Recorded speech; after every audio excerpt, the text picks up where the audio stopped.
Hello guys and welcome back to my kitchen, Carol's Kitchen. Today I'm going to show you how to make a garlic butter compound. Very simple and very easy. For those who are here first time and you haven't subscribed yet, hit that bell button so you don't miss anything. Let's start with soft unsalted butter. Leave the butter outside for at least an hour before you start. Then cut into rough pieces.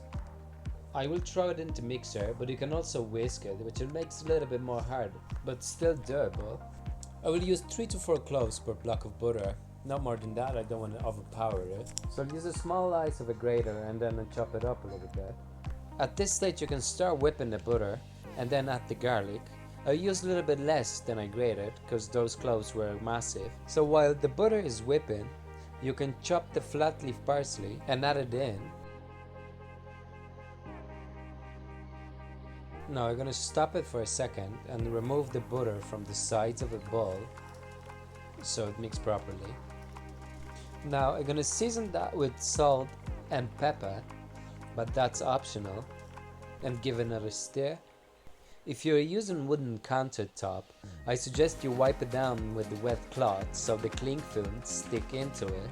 You use 2 layers of the cling film, one on top of another, to make sure you get rid of the air bubbles. Hit the like button if you haven't done that yet. Transfer half of that butter with the spatula onto the cling film